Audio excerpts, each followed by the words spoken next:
اب آیت نمبر 29 میں اللہ پاک اپنے حبیب صلی اللہ علیہ وسلم سے ارشاد فرما رہا ہے کہ آپ ایسا مطالبہ کرنے والے کفار سے کہہ دیں کہ الحق من ربکم، حق تمہارے رب کی جانب سے ہے۔ یعنی یہ قرآن جو میں تمہارے سامنے بیان کرتا ہوں، مذہب اسلام جس کی جانب تمہیں دعوت دیتا ہوں، قرآن بھی حق ہے، اسلام بھی حق ہے، اور یہ تمہارے رب کی جانب سے اتری ہوئی کتاب ہے، تمہارے رب کا بھیجا ہوا دین ہے۔ اب یہ تمہارے اوپر ہے کہ اگر چاہو تو ایمان لاؤ، اگر چاہو تو کفر کرو۔ فمن شاء فلیؤمن ومن شاء فلیکفر، جو چاہے ایمان لائے، جو چاہے کفر کرے۔ اس قسم کا تمہارا کوئی مطالبہ نہیں مانا جائے گا کہ ہم تمہارے لیے، تمہارے بیٹھنے کے لیے ہم مخلص مسلمانوں کو اپنی مجلس سے ہٹا دیں، اٹھا دیں۔ یہ مطالبہ ہرگز اللہ اور اس کے رسول کو تسلیم نہیں ہے۔ حق تمہارے پاس ہے، اللہ کی جانب سے آ گیا، حق واضح ہو گیا، حق و باطل کے درمیان خط امتیاز کھینچ دی گئی۔ قد تبین الرشد من الغی، اللہ فرماتا ہے دوسری جگہ کہ گمراہی اور راہ ہدایت دونوں راستے واضح ہو چکے، جو ہدایت کا راستہ ہے وہ بھی، جو گمراہی کا راستہ ہے وہ بھی۔ تو تمہارے سامنے واضح طور سے کھول کر کے سب بیان کر دیا گیا۔ اب یہ تمہارے اوپر ہے کہ تم چاہو تو ایمان لاؤ، چاہو تو کفر کرو۔ یہ فالتو کے مطالبات نہ کرو جو اللہ کی بارگاہ میں ہرگز تسلیم نہیں کیے جائیں گے۔ اگر تم ایمان لاتے ہو تو تمہارا فائدہ ہے، ایمان نہیں لاتے ہو تو تمہارا نقصان۔ تمہارے ایمان سے اللہ اس کے رسول کا کوئی فائدہ نہیں، اسلام کا کوئی فائدہ نہیں۔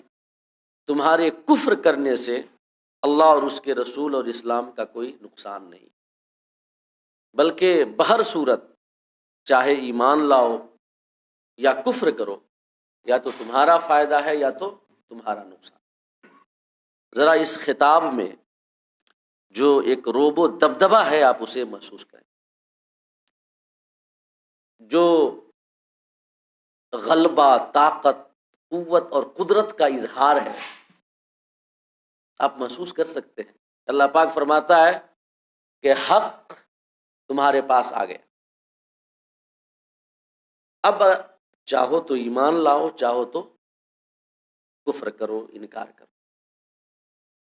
اس میں جو ایک قوت و دبدبہ، روب اور طاقت کا اظہار ہے، جو کہ اس قسم کا کلام وہی شخص، میں ایک عام طور سے بیان کر رہا ہوں، وہی شخص بیان کر سکتا ہے جس کے ہاتھوں میں پوری اتھارٹی ہو، سمجھ گئے، جس کے پاس اقتدار اعلیٰ ہو، جو سپریم پاور رکھتا ہو، ہے کہ نہیں؟ اور ہمارے علماء نے قرآن مجید اللہ کا کلام ہے، اس کے جہاں دیگر بے شمار دلائل ہیں، انہی میں سے ایک دلیل یہ بھی ہے کہ قرآن مجید کا انداز خطاب جس قسم کا ہے اور اس انداز کلام میں جو روب و داب ہے، جو طاقت و قوت اور غلبے کا اظہار ہے، اس سے یہ سمجھ میں آتا ہے کہ یہ کلام کسی ایسی ذات کا ہے جس سے بڑھ کر کوئی طاقت والی، قوت والی اور قدرت والی ذات ہے ہی نہیں۔ یہ بھی ایک دلیل ہے اس بات کی کہ قرآن اللہ کا کلام ہے۔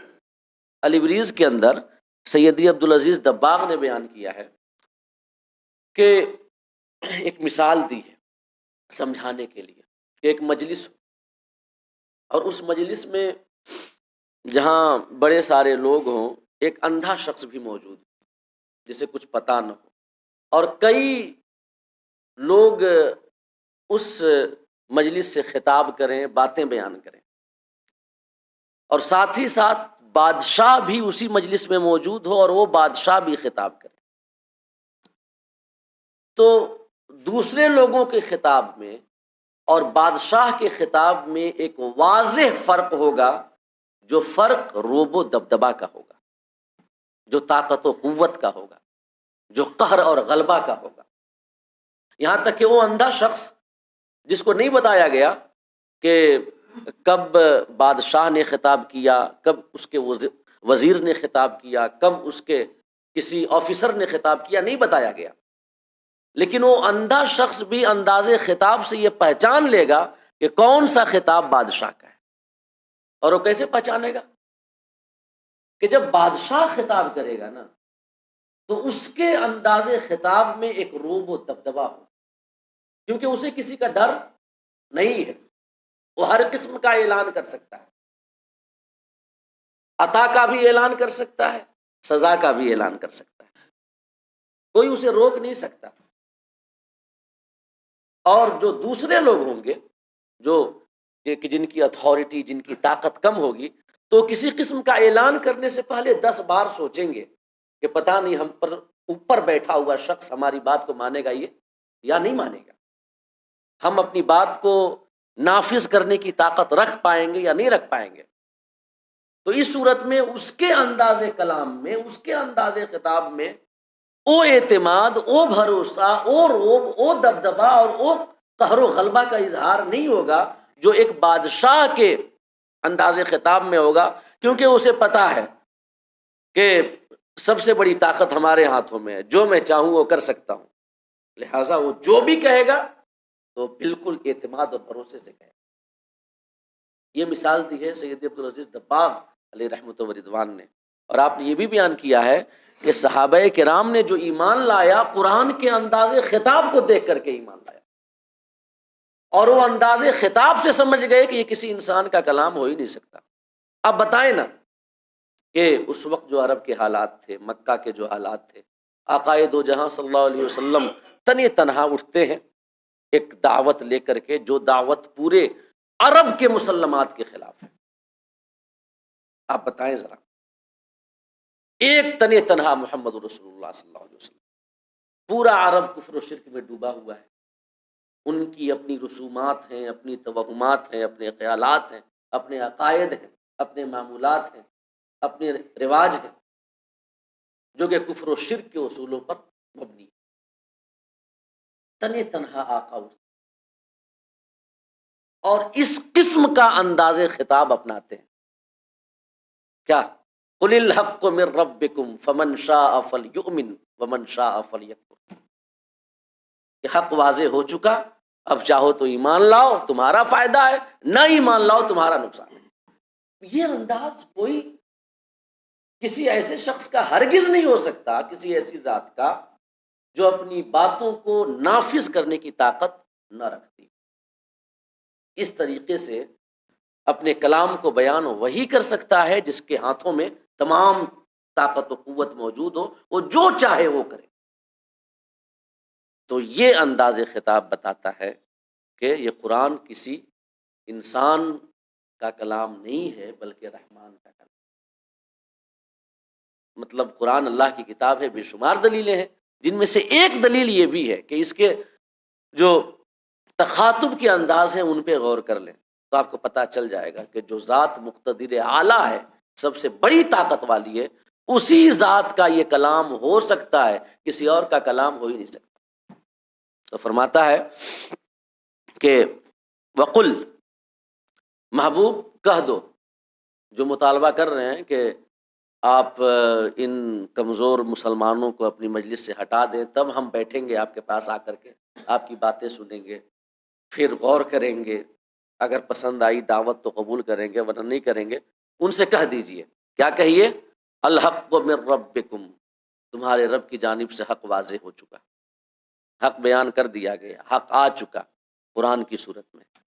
فمن شاء فلیؤمن، یہ آیت کریمہ مکی ہے، اور مکہ کے وقت جو آقا کریم کی سیرت کا مکی دور ہے وہ کمزوری کا دور ہے، یہ مسلمان ہر اعتبار سے کمزور تھے، تعداد کے اعتبار سے، قوت کے اعتبار سے، مال و دولت کے اعتبار سے، ہر اعتبار سے کمزور تھے۔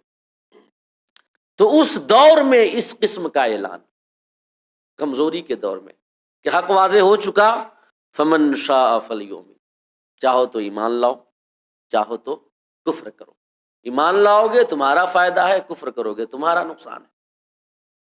اس قسم کا اعلان یہ بتاتا ہے کہ قرآن کسی عام انسان کا کلام نہیں ہے، بلکہ اس ذات کا کلام ہے جو ذات ہر چیز پر قادر ہے، جو وہ چاہے اسے وہ کر سکتی ہو، وہی ذات اس قسم کا اعلان بھی کر سکتی ہے۔ اور اس سے ایک بات اور یہ سمجھ میں آتی ہے کہ اگر کوئی ایمان لا رہا ہے، اسلام کو اپنا رہا ہے، تو اللہ اس کے رسول پر احسان نہیں کر رہا ہے، بلکہ اس کا اپنا فائدہ ہے۔ اگر کوئی کفر کر رہا ہے تو اللہ اس کے رسول کا نقصان نہیں کر رہا ہے، بلکہ یہ اس کا اپنا فائدہ ہے۔ اللہ اس کے رسول کسی کے محتاج نہیں ہے، ان کا مذہب کسی کا محتاج نہیں ہے۔ هو الذی ارسل رسولہ بالہدی ودین الحق لیظہرہ علی الدین کلہ ولو کرہ المشرکون۔ اللہ فرماتا ہے کہ وہ اللہ ہے جس نے اپنے رسول کو ہدایت کے ساتھ بھیجا اور دین حق کے ساتھ بھیجا، تاکہ اللہ اپنے دین کو دنیا کے سارے ادیان پر غالب کر دے، ولو کرہ المشرکون، اگرچہ مشرک اس بات کو ناپسند کرے۔ یہ اللہ پاک کا ارشاد ہے۔ اس سے یہ سمجھ میں آتا ہے کہ مذہب اسلام اپنے غلبہ کے لیے کسی کا محتاج نہیں ہے، یہ اپنی سچائی، اپنی حقانیت اور اپنی صداقت کی وجہ سے یہ جو مذہب اسلام ہے ہمیشہ غالب ہے، ہمیشہ غالب رہے گا۔ کسی شخص، کسی جماعت، کسی گروہ یا کسی قسم کے افراد کے غالب ہونے سے اسلام غالب ہو، ایسا نہیں ہے، یا کچھ لوگوں کے مغلوب ہونے سے اسلام مغلوب ہو جائے، ایسا نہیں ہے، بلکہ اسلام ہمیشہ غالب ہے۔ ہاں، مسلمان کسی نہ کسی زمانے کے دور میں غالب ہو سکتے ہیں، کسی نہ کسی دور میں مغلوب ہو سکتے ہیں، مسلمان ہو سکتے ہیں، اسلام ہمیشہ غالب رہے۔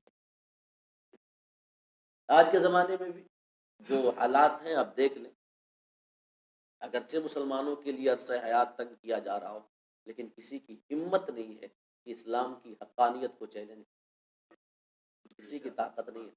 ہاں، کمرے میں بیٹھ کر کے کوئی ویڈیو ریکارڈ کر کے وائرل کرا دینا یہ ایک الگ بات ہے، اور علماء حق کے سامنے بیٹھ کر کے اسلام کی حقانیت کو چیلنج کرنا یہ ایک الگ بات ہے۔ ایسی طاقت کسی کی نہیں ہے۔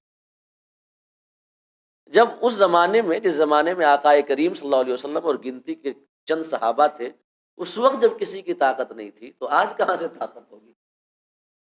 میں اگر عددی قوت کے اعتبار سے دیکھیں تو، ورنہ میں ایک بات کر رہا ہوں کہ آج بھی جب کہ اتنی ساری پریشانیاں ہیں، مصیبتیں ہیں، مظالم ہیں، حالات مخالف ہیں، تمام چیزیں، لیکن پھر بھی مسلمانوں کو ستا لیں، یہ الگ ایک بات ہے، لیکن اسلام دین حق نہیں ہے، اس کا چیلنج کر لیں آ کر کے علماء کے سامنے، دین کے جو ہمارے بڑے بڑے ائمہ ہیں ان کے سامنے، اور ثابت کر دیں، کسی مائی کے لال میں یہ طاقت ہرگز نہیں، نہ تو کل تھی یہ طاقت، نہ آج ہی، آج ہے، کیونکہ قرآن کہتا ہے کہ ہم اپنے دین کو غالب کر کے رہیں گے، اور دین غالب ہے۔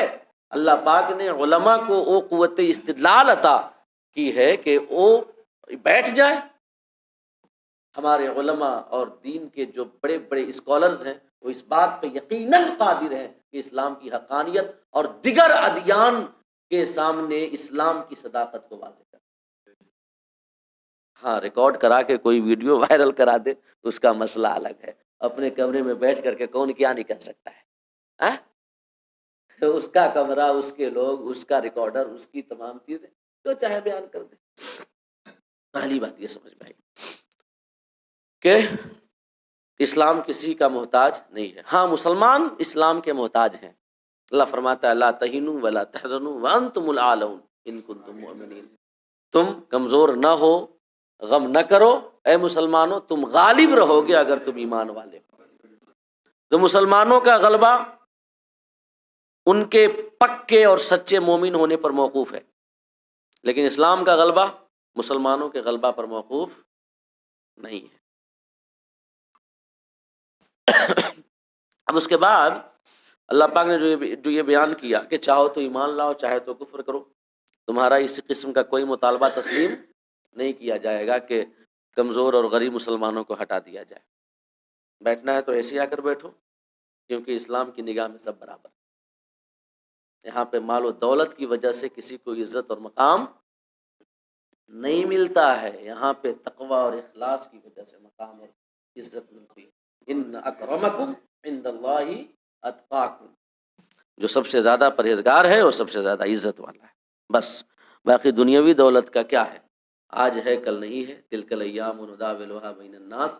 اگر عزت کو دولت سے مشروط کر دیں تو دولت گئی تو عزت بھی گئی، اور پرہیزگاری اللہ پاک کی عطا ہے۔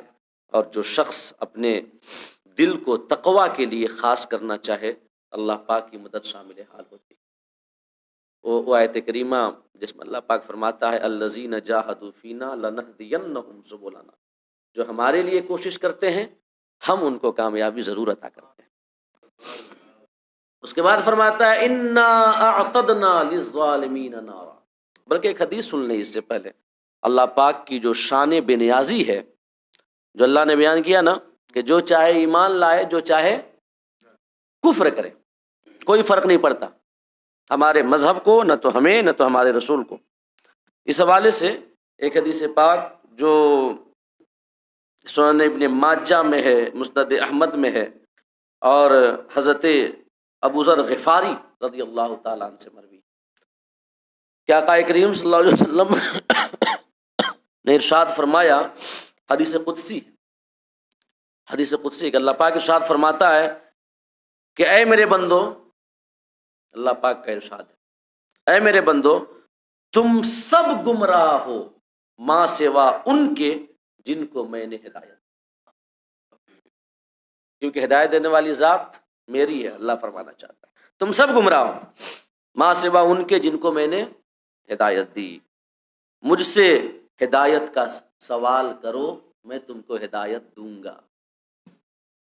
مطلب جو پہلا جملہ ہے جس میں اللہ پاک نے فرمایا کہ تم سب گمراہ ہو سوائے ان کے جن کو میں نے ہدایت دی، تو اسے سمجھ میں آتا ہے کہ اگر کوئی راہ ہدایت پر ہے تو رب کی عطا سے ہے، اور اگر کوئی گمراہ ہے تو رب کے گمراہ کرنے سے ہے، تو پھر کاہے کا عذاب، کاہے کا ثواب؟ تو اللہ پاک فرماتا ہے کہ تمہارے قصد و ارادہ کا دخل ہے، ہم نے تمہیں اختیار دیا ہے کہ تم ہم سے چاہے جو مانگو، چاہے ہدایت مانگ لو چاہے گمراہی مانگ لو۔ اب یہ مانگنا دعا کے ذریعے ہو یا اعمال کے ذریعے ہو کہ ہم کیسا کام کر رہے ہیں، تو اللہ پاک فرماتا ہے کہ مجھ سے ہدایت کا سوال کرو، مانگو، میں تم کو ہدایت عطا کروں گا۔ اس کے بعد فرمایا تم سب محتاج ہو ماں سوا ان کے جن کو میں غنی کروں، سب محتاج ہو۔ اور پھر فرمایا تم مجھ سے سوال کرو میں تم کو رزق دوں گا، اور فرمایا تم سب گنہگار ہو ماں سوا ان کے جن کو میں عافیت سے رکھوں، اور عافیت سے مراد راہ حق پہ رکھوں، نیکی کی راہ پہ رکھوں، کیونکہ سب سے بڑی عافیت دنیا میں یہی ہے کہ زندگی نیکیاں کرتے ہوئے گزر جائے۔ عافیت یہ نہیں ہے کہ رہنے کے تمام آسائش اور تمام سامان مہیا ہوں، کھانے کے لیے قسم قسم کی غذائیں ہمارے سامنے موجود ہوں، اور تمام دنیاوی عیش و عشرت کے سامان ہوں، یہ عافیت نہیں ہے۔ عافیت کیا ہے؟ عافیت یہ ہے کہ رب ہمیں توفیق دے کہ ہم آسانی سے اعمال حسنہ کر سکیں اور آسانی سے گناہوں سے بچ سکیں، اس سے بڑی عافیت اور کوئی نہیں۔ فرمایا نا ربنا آتنا فی الدنیا حسنہ وفی الآخرۃ حسنہ وقنا عذاب النار، اللہ پاک نے فرمایا کہ ہم سے ایسے مانگو، ایسے دعا کرو کہ اے ہمارے رب ہمیں دنیا کی بھلائی عطا فرما، آخرت کی بھلائی عطا فرما، اور جہنم کی آگ سے بچا۔ تو دنیا کی بھلائی ہے کیا؟ علماء تفسیر نے فرمایا ہے کہ دنیا کی بھلائی نیکیاں کرنے کی توفیق ہے اور گناہوں سے بچنے کی توفیق ہے۔ تو فرمایا اللہ پاک نے کہ تم سب گنہگار ہو سوائے ان کو جن کو میں عافیت سے رکھوں، پس تم میں سے جس شخص کو یہ علم ہو کہ میں مغفرت پر قادر ہوں اور اس نے مجھ سے مغفرت مانگی، مغفرت طلب کی، تو میں اس کو بخش دوں گا اور مجھے اس کی کوئی پرواہ نہیں۔ یعنی کہ جس نے یہ اعتقاد رکھتے ہوئے کہ میرا رب مجھے معاف کر دے گا، یہ اعتقاد رکھتے ہوئے اللہ پاک سے مغفرت کو طلب کیا، بخشش طلب کی کہ مولا تو بخشنے پر قادر ہے، تو بخش دے گا، اور بخش دے تو تمہاری سلطنت میں اور تمہارے خزانے میں کوئی کمی بھی نہیں آتی۔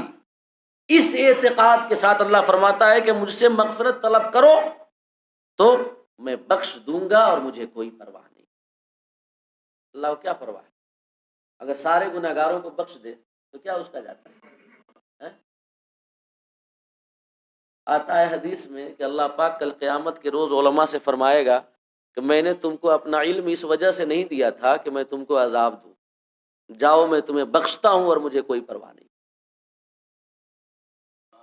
تو اگر اللہ بخشنا چاہے تو کیا اس کا جاتا ہے؟ مطلب ہمارے پاس نا مطلب ہر چیز گنتی کی ہے، اگر دے دیں گے ایک تو کمی ہو جائے گی، ہمارے پاس گنتی کے اعتبار سے تمام چیزیں ہیں، تو ہم خرچ کرنے سے پہلے، دینے سے پہلے، کچھ کرنے سے پہلے آگے پیچھے 1000 بار سوچتے ہیں۔ ہاں؟ اللہ کو کیا پرواہ۔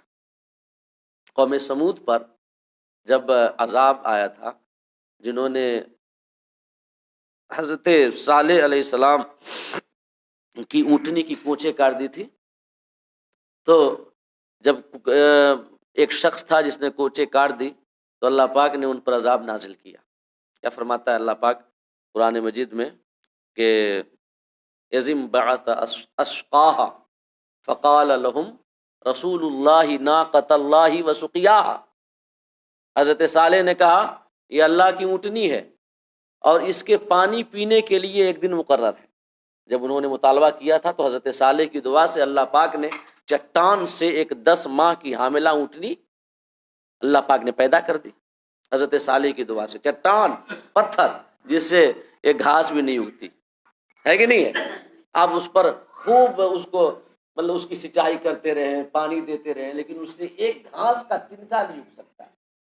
اللہ پاک نے اونٹنی پیدا کر دی، 10 ماہ کی حاملہ اونٹنی، اس نے پیدا ہوتا یہ اس چٹان سے باہر نکلتے ہی بچے کو جنم دیا، اور جو کنواں تھا جس سے حضرت صالح کی قوم والے پانی پیا کرتے تھے، تو حضرت صالح نے باری مقرر کر دی کہ ایک دن اس کنویں سے تم سب نے پانی پینا ہے اور دوسرے دن صرف یہ اونٹنی اور اس کا بچہ پانی پئیں گے بس۔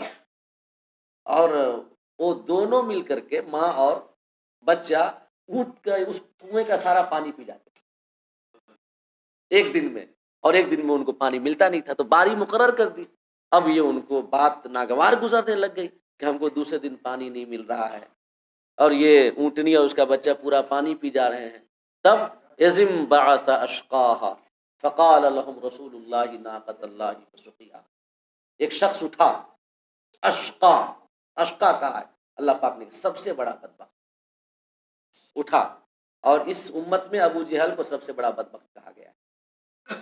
تو وہ اٹھا تو حضرت صالح نے روکا کہ ناقۃ اللہ، خبردار اس کی جانب غلط نگاہ سے انگلی مت اس کی جانب کرنا، اسے کسی قسم کی گزند اور تکلیف نہ پہنچانا، غلط ارادے سے اس کی جانب مت پڑنا، کیونکہ ناقۃ اللہ، یہ اونٹنی اللہ کی ہے، وسقیاها، اور اس کے پینے کے لیے جو دن مقرر ہے وہ بھی اللہ کی جانب سے مقرر ہے، لہذا اس کی جانب غلط ارادے سے مت بڑھنا۔ حضرت صالح نے ان کو روکا، لیکن فَكَذَّبُوهُ فَعَقَرُوهَا، اللہ فرماتا ہے کہ ان لوگوں نے جھٹلایا اور اونٹنی اور کے ان لوگوں نے کوچے کاٹا، کوچے۔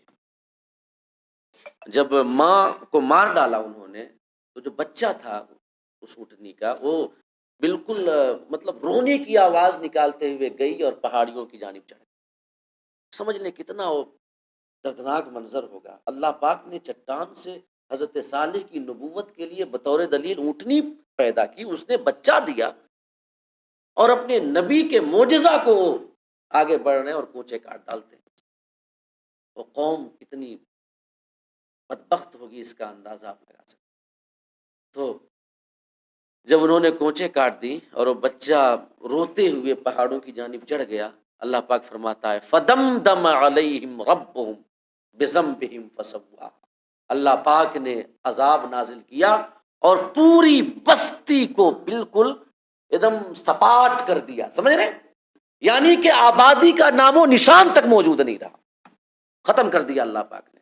فَدَمْدَمَ عَلَيْهِمْ رَبُّهُمْ بِذَنبِهِمْ، اس گناہ کی وجہ سے ایسا عذاب نازل کیا کہ فَسَوَّاهُمْ، ایک سرپٹ چٹان کی طرح ان کی پوری بستی اور پورے شہر کو بنا دیا، کہیں سے کوئی نشان بھی بھی یہ دکھائی نہیں دیتا تھا کہ یہاں پر کچھ آبادی تھی۔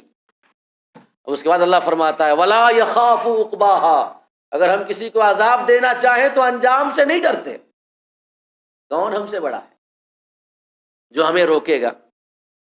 تم قانون کی اتباع سے پہلے کسی مجرم کو سزا دینے سے پہلے 1000 بار سوچو، بلکہ مجرم کے حق میں فیصلے دے دو، کیونکہ مختلف لابیز سے تم ڈرتے ہو، یہ تاجروں کی لابی ہے، یہ پنڈتوں کی لابی ہے، یہ فلاں جماعت کی لابی ہے، تم ڈرتے ہوگے، تمہاری عدالتیں ڈرتی ہوں گی، اللہ کی عدالت نہیں ڈرتی۔ ولا یخاف عقباہا، مطلب یہ اس میں دیکھیں کیا جاہو جلال ہے، فرمایا ولا یخاف عقباہا، ہم کسی انجام سے نہیں ڈرتے، اب کون ہے جو ہمیں روک سکے؟ کیا جاہو جلال اور روب و داب ہے، یہی اس بات کی دلیل ہے کہ قرآن اللہ کا کلام۔ کوئی ایسا شخص جس کے پاس پوری طاقت نہ ہو، پورا غلبہ اور پوری بادشاہی نہ ہو، اس قسم کا بیان دے ہی نہیں سکتا، اس قسم کا اعلان کر ہی نہیں سکتا، کیونکہ اس کا دل جو ہے نا، اس کی زبان پر جو ہے وہ دل اثر انداز ہوگا اور دل کہے گا کہ تم یہ کیسے کہہ رہے ہو، تم سے بڑے یہاں لوگ موجود ہیں، تم جو کہہ رہے ہو اگر نہ کر پاؤ تو ہے کہ نہیں ہے؟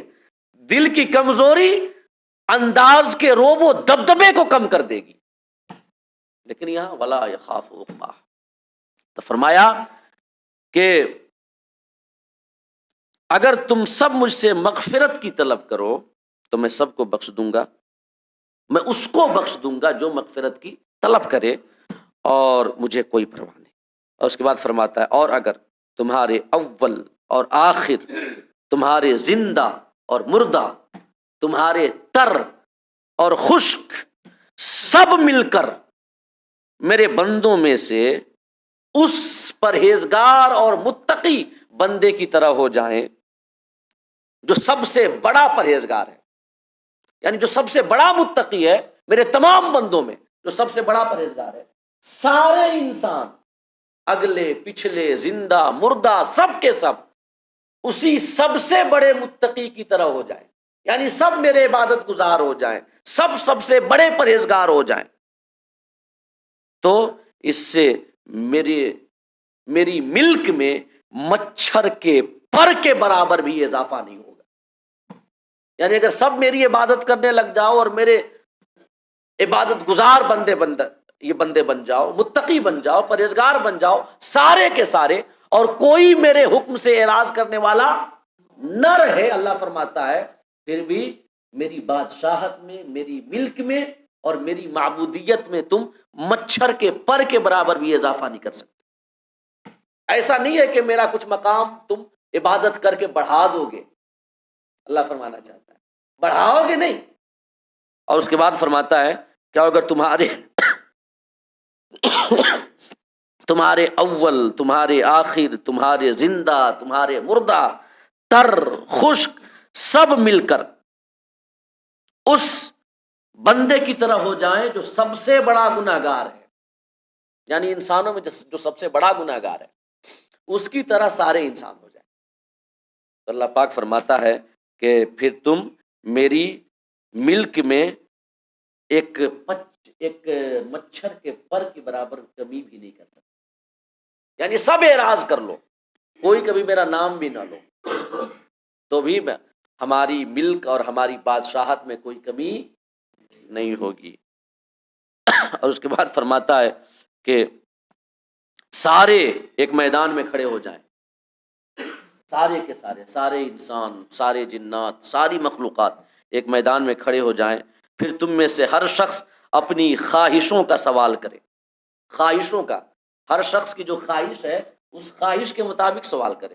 اور انسان کی خواہش کتنی ہے ہر شخص اپنے دل میں جھانک کر کے دیکھ سکتا ہے. مطلب ہماری خواہشیں کتنی بڑی ہیں اور ہمیں کیا کیا چاہیے. اگر ہو سکے تو کل جہاں چاہیے، اگر ہم پا سکے تو کل کائنات چاہیے. خواہش انسان کی، انسان تو بڑا لالچی اور لمبی آرزوؤں والا پیدا کیا گیا ہے.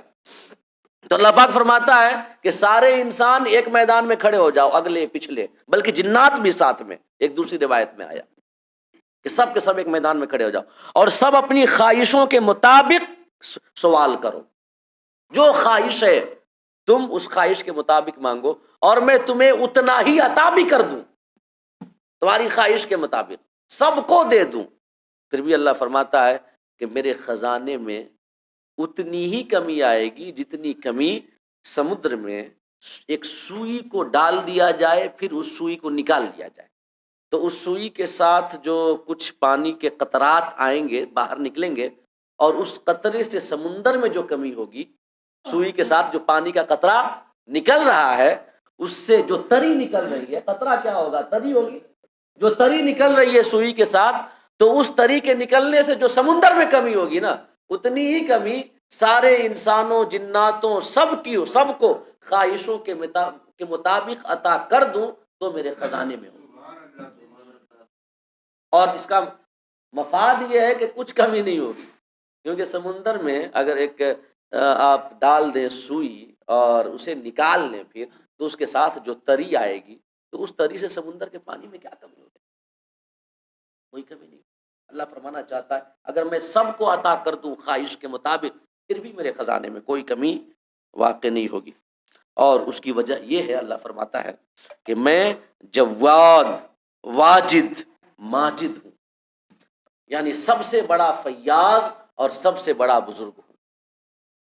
مجد مطلب عظمت، بڑائی، اور جواد اور واجد کا معنی سخاوت کرنے والا، عطا کرنے والا، دینے والا.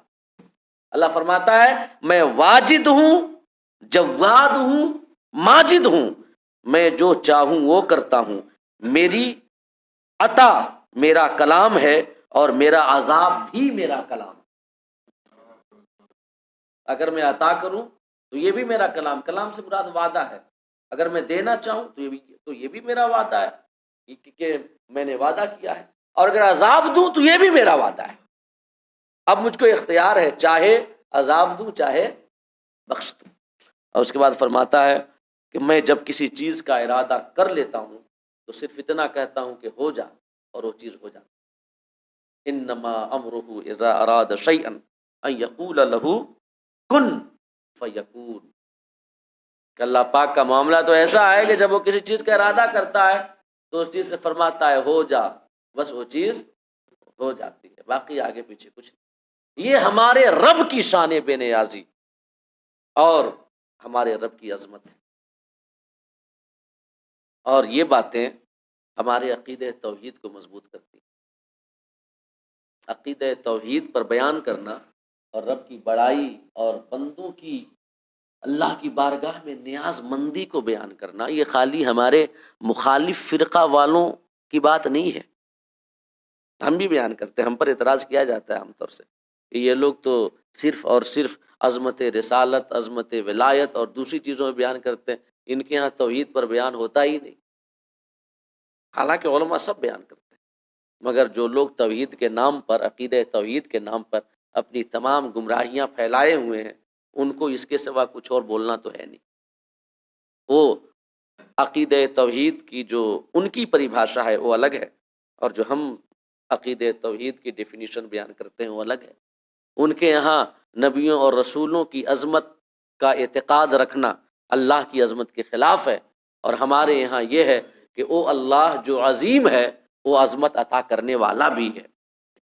او اللہ جو اکمل ہے وہ اپنے بندوں کو کمال عطا کرنے والا بھی ہے.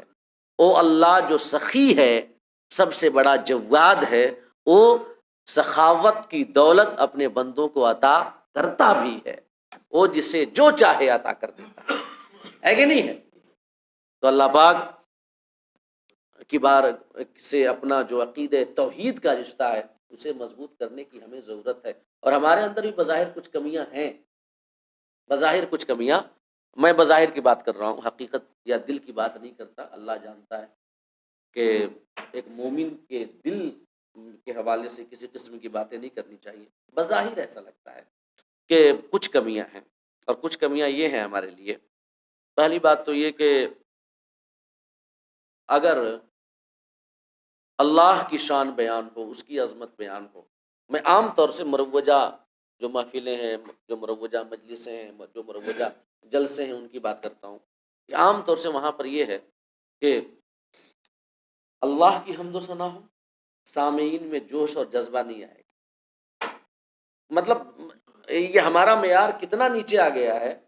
مطلب عقیدہ توحید کی تو بات چھوڑیے، عقیدہ رسالت پر بھی آج حال یہ ہو گیا ہے کہ اگر آقا کریم کی عظمت و شان بیان ہو تو وہ جوش و جذبہ نہیں آتا ہے.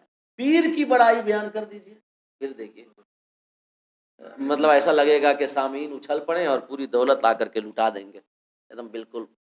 اور آج کل کے لٹانے کا انداز بھی ایسا ہے جو یقیناً رزق کی بے حرمتی ہے، رزق کی بے حرمتی ہے. یہ اچھالنا، خرما لٹانا صرف نکاح کے بعد اجازت ہے لٹانا، اور اس وقت سنت ہے کہ جیسے کہ نکاح ہوا اور پھر وہاں پہ جو فاتحہ وغیرہ ہوتی ہے نا تو چھوڑا وغیرہ رکھتے ہیں، تو اس کو لوٹنا اور اس کو لٹانا یہ سنت ہے اور اس کی اجازت ہے. باقی کہیں اور پر رزق کو ایسے لٹانا یہ بے حرمتی ہے، رزق کی بے حرمتی ہے، ناجائز و حرام ہے. تو جو جہاں پہ مطلب نعت پڑھتے ہیں یا کچھ اور اگر بیان کیا جائے پیر کی شان میں، خاص کر کے اللہ کی شان میں بیان کیجیے تو کچھ نہیں ملے گا. جون سا منہ لے کر اٹھیں گے وہی منہ لے کر کے بیٹھ جائیں گے. آقا کریم کی شان بیان کیجیے پھر بھی وہ جوش و جذبہ نہیں آئے گا. لیکن پیر کی بڑائی کر دیجیے تو پھر دیکھیے ایک دم لٹانے کا انداز ایسے ہو گیا جیسے پہلے کے زمانے میں جب آرکیسٹرا وغیرہ ہوتے تھے، اور اب بھی ہوتے ہیں. پہلے کے زمانے میں خالی کیا ہوتے تھے تو وہاں پر جیسے ڈانسرز اور جو بار ڈانسر ان پر جو ایسے ایسے لٹایا جاتا ہے، یہ وہی حال دینی محفلوں میں کر لیا گیا. حالانکہ یہ رزق کی بے حرمتی ہے اور حرام ہے، یہ حرام ہے ایسا کرنا. رزق کی یہ بے حرمتی ہے کیونکہ پیسہ رزق ہے اور رزق کی بے ادبی کرنا جائز نہیں ہے. ایک تو یہ حال ہے. تو معیار تو اتنا گر گیا ہے کہ خالی پیر ہی پر جوش و جذبہ آتا ہے، باقی عقیدہ توحید و رسالت کی تو بات ہی چھوڑ دیجیے. اور ایک اور بظاہر کمی یہ ہے ہمارے یہاں کہ ہم جب اپنے پیر سے مانگتے ہیں یا کسی اللہ کے ولی سے مانگتے ہیں تو اس وقت نا جو ہمارے دل میں ایک ملنے کا بھروسہ اور اعتماد ہوتا ہے، وہی اگر ڈائریکٹلی رب سے مانگے تو وہ بھروسہ اور اعتماد عام طور سے نہیں ہوتا. اگر ایسا ہے اور ہمیں لگتا ہے اگر ایسا ہے تو پھر عقیدہ توحید کی ہمیں اپنی اصلاح کی کرنے کی ضرورت ہے اور رب سے رشتہ عبودیت کو مضبوط کرنے کی ضرورت ہے. کہ اگر ولی سے مانگے تو لگے کہ نہیں ہمیں ضرور ملے گا، لیکن ڈائریکٹلی رب سے مانگے تو اس وقت وہ اعتماد نہ ہو، وہ بھروسہ نہ ہو، تو یہ رب سے ہماری رشتہ عبودیت کو کمزور، یہ کمی ہے، اس کی اصلاح کی ضرورت ہے. تیسری بات یہ ہے، آج کل حال یہ ہے کہ میں ایک بات بتاؤں، خاص طور سے جب اشعار بیان کیے جاتے ہیں تو میں ایک عام طور سے بیان کر رہا ہوں کہ یہ غوث اعظم کی شان میں پڑھ رہے ہیں تو وہاں پر بیان کر رہے ہیں تیرے سوا میرا کوئی نہیں. خواجہ غریب نواز کے بارے میں بیان کر رہے ہیں تو کہہ رہے ہیں کہ آپ کے سوا میرے کوئی نہیں. منور علی شاہ کے بارے میں بیان کر رہے ہیں تو بول رہے ہیں کہ آپ کے سوا میرا کوئی نہیں. تیرا کھاتے ہیں، اور یہی تیرا کھاتے ہیں سب کے لیے ایک جانب سے بولا جاتا ہے. بھائی واضح کر دو نا کس کا کھاتے ہو اور کس کے سوا تمہارا کوئی نہیں. ہر ولی کی شان میں اسی قسم کا مطلب اسی قسم کی باتیں. تو یہ کچھ ایسی کمیاں ہیں جو ہمارے عقیدہ توحید کو کمزور کرتی ہیں اور غیروں کو موقع فراہم کرتی ہیں، غیروں کو موقع فراہم کرتی ہیں. یاد رکھیے اس بات کو کہ اصل بنیاد، اصل چیز رب کے ساتھ ہمارا تعلق. اسی کے لیے انبیاء آئے، اسی کے لیے رسول آئے، اسی کے لیے کتابیں اتری، اسی کے لیے ہم پیدا کیے گئے. وما خلقت الجن والانس الا لیعبدون. یقیناً اولیاء کی عظمت بہت بڑی ہے، اللہ کے محبوبوں کا مقام بہت بڑا ہے، ان کا ادب و احترام ایمان کی نشانی ہے، تقوی کی نشانی ہے، اور آقا کریم کی محبت تو عین ایمان ہے. یقیناً تمام چیزیں حق ہیں، لیکن اگر ایسا لگے ہماری باتوں سے، ہماری حرکات و سکنات سے، ہمارے معمولات سے کہ اصل میں کمی آ رہی ہے، تو پھر اس وقت ہمیں اپنی اصلاح کی ضرورت ہے اور غور کرنے کی ضرورت ہے، رب کے ساتھ اپنا رشتہ مضبوط کرنے کی ضرورت ہے، عقیدہ توحید کو مضبوط کرنے کی ضرورت ہے، عقیدہ توحید. تو وقت ہو چکا ہے، بس آخری کچھ باتیں عرض کر دوں. اللہ پاک نے فرمایا پہلے کہ تمہارا یہ مطالبہ نہیں مانا جائے گا، اور واضح ہو چکا ہے، مانو نہ مانو تمہارے اوپر ہے، مانو گے تمہارا فائدہ، نہ مانو گے تمہارا نقصان. اس کے بعد فرمایا انا اعتدنا للظالمین نارا، ہم نے ظالموں کے لیے آگ تیار کر رکھی ہے. اور ظالموں سے مراد کون ہے؟ کافر، جو انکار کریں، اسلام کا انکار کریں، وحدانیت کا انکار کریں. اور کفر سے بڑا اور کوئی ظلم نہیں ہے. آیا کہ شرک سب سے بڑا ظلم ہے، تو کفر و شرک سب سے بڑے ظلم ہے، لہٰذا ظالمین کہا گیا. یہ ظلم ہے، اور ظلم کا مطلب کیا ہوتا ہے؟ وضع الشیء فی غیر محلہ، کسی چیز کو اس کی جگہ پہ نہ رکھ کر کے کسی اور جگہ رکھ دینا، یہ ظلم ہے. یہ ظلم ہے. مثال کے طور پہ ایک شخص محفل میں ایک مقام و منصب کا حقدار ہے، اس کو وہ مقام نہ دے کر کے کسی دوسرے کو دے دیا گیا جو حقدار نہیں ہے، یہ ظلم ہے. یا اسی طریقے سے ہر چیز کی جو جگہ واقعتاً ہے، وہ چیز وہاں نہ رکھ کر کے کہیں اور اسے چسپاں کر دینا، یہ ظلم ہے. عبادت صرف اللہ کا، پوجا صرف اللہ کا حق ہے کہ عبادت صرف اس کی ہو. وہی اپنے احسانات، اپنی عطاؤں، اپنی عظمت، اپنی طاقت و قوت کی وجہ سے اللہ پاک ہی اس بات کا حقدار ہے کہ فقط اس کی عبادت کی جائے، کیونکہ اس سے بڑا محسن کوئی نہیں، احسان کرنے والا، اس سے بڑا منعم کوئی نہیں، انعام کرنے والا، اس سے بڑا معطی کوئی نہیں، عطا کرنے والا، اور اس سے بڑا طاقت و قوت والا کوئی نہیں. لہٰذا اور عبادت کی جو اصل تعریف ہمارے علماء نے بیان کی ہے، وہ یہی بیان کی ہے کہ عبادت یہ ہے کہ کسی کا ادب کرنا یہ جان کر کے کہ یہ سب سے بڑا ہے اور اس سے بڑا کوئی نہیں، اور وہ ادب کرتے وقت اپنے آپ کو انتہائی درجے کا اس کے سامنے عاجز، کمزور اور ذلیل جاننا، یہ عبادت کی حقیقت ہے. اور اس قسم کا جو ایک کیف طاری ہوتا ہے محض رب کی عبادت کے وقت ہوتا ہے. تو عبادت صرف رب کا حق ہے، باقی کسی کا نہیں ہے. تو اگر کسی نے اللہ کی عبادت کو چھوڑ کر کے کہیں اور پہ عبادت کو رکھ دیا، تو اس نے عبادت کو وہاں رکھا جہاں اسے رکھنا نہیں تھا، اس کی جگہ کے علاوہ رکھا، لہذا یہ ظلم ہے. تو فرمایا انا اعتدنا للظالمین نارا، ہم نے ظالموں کے لیے، کافروں کے لیے ایسی آگ تیار کر رکھی ہے، احاط بہم سرادقها، جس آگ کی دیواریں جہنمی کو گھیر لیں گی، مطلب چاروں جانب سے. سرادق کا مطلب ہوتا ہے احاطہ، موٹی دیوار جس میں کہیں سوراخ نہ ہو، ہوا بھی پاس ہونے کی جگہ نہ ہو، اتنی موٹی کہ یہ چاروں طرف سے.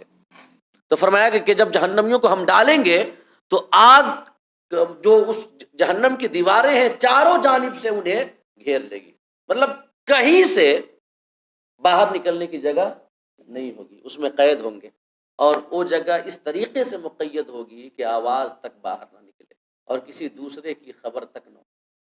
کسی دوسرے کی مطلب ایک کو مقید کر دیا گیا، اور ایسے مقید کر دیا گیا کہ کچھ پتہ ہی نہیں چل رہا ہے کہ باہر کیا ہو رہا ہے، تو اسے لگے گا کہ سب سے بڑا عذاب ہم ہی کو دیا جا رہا ہے.